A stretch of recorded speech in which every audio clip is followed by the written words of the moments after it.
और अब मैं केंद्रीय जनजातीय कार्य राज्य मंत्री श्रीमान दुर्गादास उइके जी को उनके संबोधन के लिए आमंत्रित करता हूं।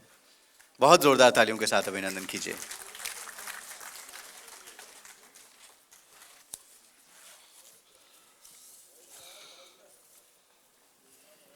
आत्मीय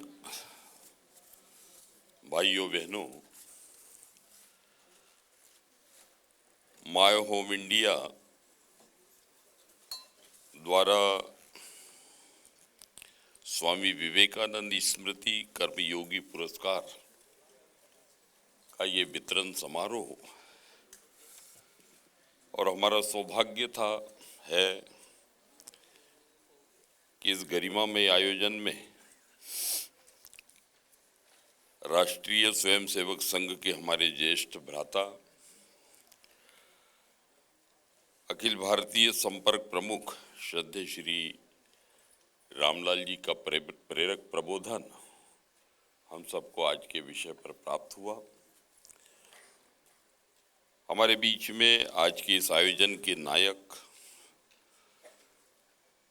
जिन्होंने समाज सेवा के क्षेत्र में अपने राष्ट्र, धर्म और संस्कृति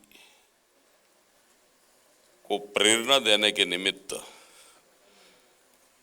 सामाजिक समरसता और राष्ट्र की एकता, अखंडता को अक्षुण्ण बनाए रखने के निमित्त अपनी महती भूमिका का निर्वहन किया, ऐसे श्रद्धेय श्री गणेश दयामारी जी, आप लोगों से विनम्र प्रार्थना है कि एक बार जोरदार इनका करतल ध्वनि से आप अभिनंदन करें, स्वागत करें। भारतीय जनता पार्टी के पूर्व राष्ट्रीय सचिव, जिनके निमंत्रण पर मुझे यहाँ आने का सौभाग्य मिला, ऐसे श्रद्धेय श्री सुनील देवधर जी, हमारे बीच में प्रसिद्ध फिल्म अभिनेता माननीय श्री मनोज जोशी जी मंचासीन हैं, हमारे बीच में सामाजिक कार्यकर्ता के रूप में माननीय श्री केपी सुरेश जी, सामाजिक कार्यकर्ता और कानूनविद माननीय श्री अंकित साहनी जी, हमारे बीच में माननीय श्री बलदेव राज सचदेवा जी, माननीय श्री आकाश पाटिल जी सहित आज के इस गरिमामय आयोजन में उपस्थित सभी आत्मवत, मित्रवत सभी बंधु बांधव, शक्ति स्वरूपा, देवी स्वरूपा सभी हमारी बहनें, भाइयों बहनों, इस त्रिगुणात्मक सृष्टि में जो दिखाई दे रहा है दृश्य जगत स्थूल, भगवान श्री कृष्ण जी ने गीता में कर्म योग, ज्ञान योग, भक्ति योग का बहुत ही कुशलता पूर्वक दिग्दर्शन किया। श्रद्धेय श्री रामलाल जी ने उसको स्पर्श किया, इसलिए मैं उसको 2-4-6 वाक्य उसमें प्रस्तुत करना चाहता हूँ। मित्रों, मैं जनजाति समाज का होने के नाते मेरे मन में बड़ी वेदना थी कि चूंकि हिंदी साहित्य का मैं विद्यार्थी था, शिक्षक था, तो रस, छंद, अलंकार और बहुत ही साहित्य को अलंकारिक तरीके से प्रस्तुत किया गया। कई बार रचनाओं को समझने के लिए जो दर्शक है, जो श्रोता है, जो अध्येता है, वो भी उतने योग्य है कि नहीं है, ये एक बड़ा संकट था। तो जितने भी भाष्य लिखे गए भागवत गीता पर, मित्रों, मैंने उसको इतना गहनता से मैंने बाल गंगाधर तिलक और पूर्व राष्ट्रपति राधा कृष्णन जी तक मैंने नोट्स बनाए उसके, और मेरी जो पहली पुस्तक मैंने लिखी आत्मसंवाद, उसमें भागवत गीता को मैंने 30-32 पृष्ठों में बहुत ही सुव्यवस्थित तरीके से प्रस्तुत किया कि ये गांव का बगैर पढ़ा लिखा व्यक्ति भी उसको समझ सके कि ये इसमें क्या दिग्दर्शन किया। मित्रों, कर्मण्येवाधिकारस्ते मा फलेषु कदाचन, सच्चे अर्थों में मित्रों यहाँ सब मैग्नेटिक है, सब चुंबकत्व मैग्नेटिक है सब। यहाँ क्रिया की प्रतिक्रिया है, जो दोगे वो मिलेगा। यहाँ पे भाई भतीजा बात नहीं है। कर्मफल का सिद्धांत अकाट्य है दोस्तों। उसमें जो हमारे पूर्वज है, पूर्वजों में भगवान राम कह लो, पूर्वजों में भगवान श्री कृष्ण कह लो, हमारे पूर्वज ही हैं। कर्मफल के सिद्धांत से कोई भी नहीं बच सकता दुनिया में। इसलिए मित्रों, कर्मों की बड़ी महत्ता है। इसके भी आगे चलोगे तो ये करोड़ों रोमकूपों से जो भी उत्सर्जित होता है वो निखिल ब्रह्मांड में जाता है, और वहाँ से 100 गुना उस तरह की एनर्जी या जो आपने इसको संप्रेषित किया है, इस ब्रह्मांड को जो दिया है, वो 100 गुना आपकी ओर लौटता है। तो जो कुछ भी वर्तमान की हमारी परिस्थितियां है मित्रों, उसके लिए कोई दूसरा पड़ोसी या हमारे पूर्वज या किसी दैवी शक्ति को इतनी फुर्सत नहीं है। ये आपके ही द्वारा जो क्रिया, जो कर्म किया है, जो चिंतन, चरित्र, आचरण, जो भी कल्पनाएं आपने की है, वो सूक्ष्म तक होते जाता है। स्थूल जो दिखाई दे रहा है भाइयों बहनों, या प्रतिपल बदल रहा है सब। या कुछ भी स्थायी नहीं है। 86 अरब आयु है धरती की, न जाने कितने राजा आए और कितने लोग आए और चले गए। यहाँ का सोना, चांदी, हीरा, मोती, जवाहरात सब यही पड़ा रहता है दोस्तों। यहाँ तो वंदित पूजित होता है व्यक्ति का व्यक्तित्व और कृतित्व। क्या भाई, ये तमाम जो छायाचित्र लगा, ये हमारे काका जी, दादाजी तो नहीं है, क्यों भाई, है क्या? लेकिन उनका कृतित्व, उनका व्यक्तित्व दीर्घावधि तक आने वाले व्यक्तित्वों को प्रेरणा देता है। भाइयों बहनों, दूसरा सूक्ष्म तत्व है वो है ज्ञान, और तीसरा है जिसको ज्ञान को हम भाव भी कह सकते हैं, भक्ति योग, जिसको हम भाव कहते हैं। ये त्रिगुणात्मक सृष्टि का स्थूल, सूक्ष्म और कारण, सूक्ष्म विचार और कारण जगत भाव, ये ऐसी मैग्नेटिक शक्ति है मित्रों कि इससे स्वामी रामकृष्ण परमहंस जी ने भाव शरीर जिसका चैतन्य हो जाए तो भौतिकी पदार्थों के स्वरूप में हेरफेर कर सकते हैं। उन्होंने पाषाण प्रतिमा में प्राण प्रतिष्ठित करके, हम सबको पता है कि किसी भी भौतिकी पदार्थ के अंतिम चरण तक आप जाओगे तो वहाँ चैतन्यता मिलेगी। मित्रों, कर्म के साथ में आज का जो परिदृश्य हमको दिख रहा है समाज में, हमारे आसपास, ये जो आत्मविस्मृति मित्रों हमको हुई है, और पश्चिम और पूर्वी दर्शन ने हमको बहुत गहराई से बाहर, इधर भोग, भौतिकी, पेट और प्रजनन, बस हम जिस गहराई में हमारा चिंतन, चरित्र, व्यवहार और जीवन दृष्टि हमारी थी, उस गहराई से मित्रों एकदम से स्थूल पे, जिसमें 2 बच्चे, अच्छा सा मकान, खाने पीने के भौतिक संसाधन, बस इतना पर्याप्त।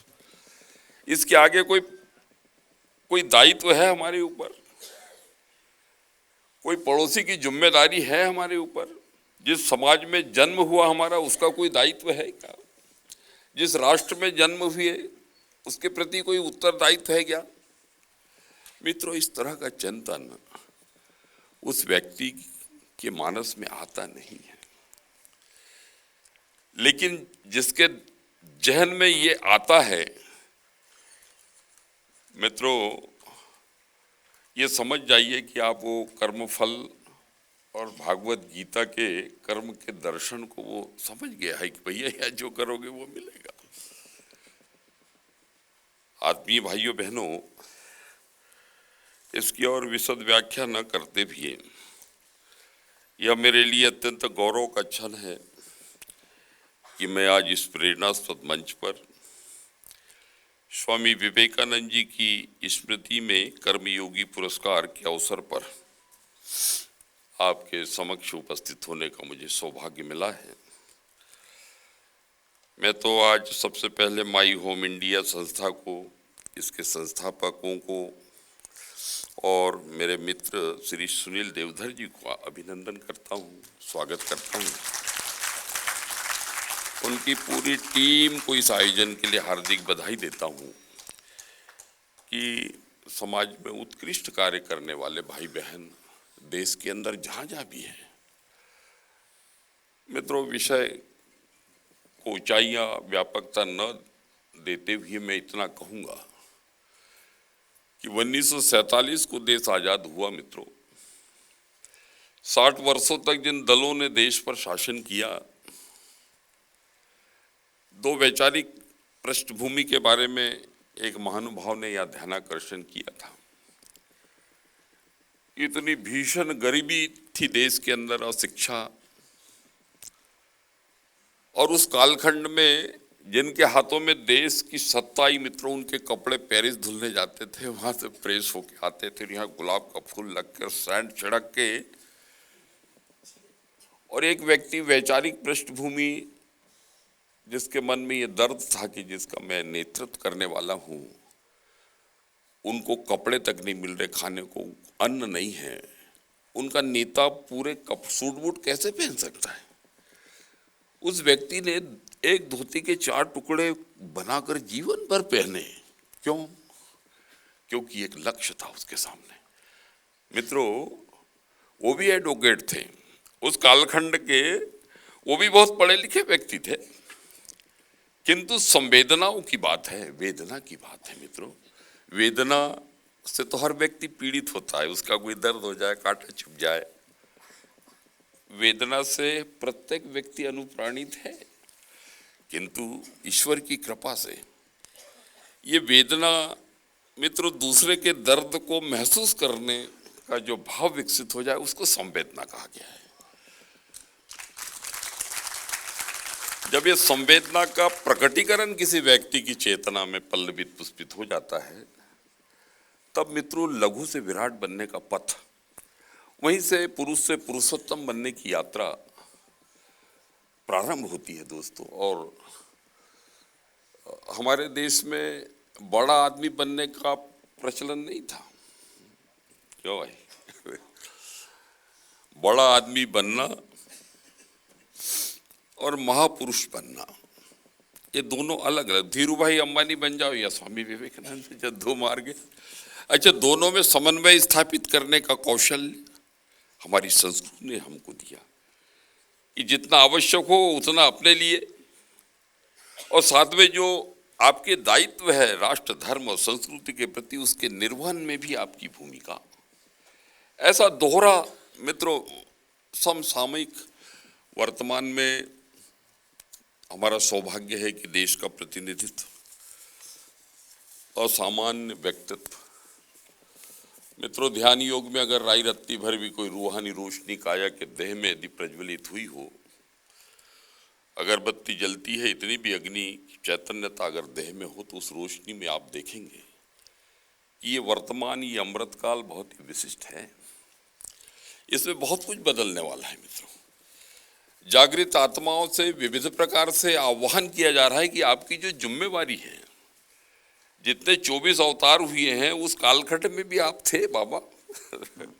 राम रावण के युद्ध में भी आप सभी थे, और इस कालखंड में भी देश का आंतरिक और बाह्य चित्र यदि आप देख पाए, जो विपक्ष में है, अगर भगवान से अगर थोड़ी बहुत मित्रता हो, तो सवेरे की उपासना में पूछना कि हे प्रभु, विपक्षी के जितने भी नेता हैं उनके पिछले 2-4 जन्म देखना चाहता हूं, तो आपको भयावह दृश्य आपको दिखाई देगा। तो ये मैंने जैसा कहा मित्रों कि पेट प्रजनन, भोग और भौतिकी में आकंठ डूबे हुए लोगों का समूह एक तरफ है, और दूसरे तरफ जो जिनकी अंतश्चेतना चैतन्य है, वो समूह एक तरफ है। ऐसी स्थिति में मैं आज के इस कर्मयोगी पुरस्कार आयोजन के अवसर पर आयोजकों को भी प्रणाम निवेदित करता हूं, और आप सब लोगों को भी प्रणाम निवेदित करता हूं कि जो आशाएं, अपेक्षाएं मंच ने और राष्ट्र की हम सबके प्रति है, मित्रों, उसमें 100% अपने राष्ट्र धर्म और संस्कृति के चरणों में अर्पित करने का ये कालखंड है।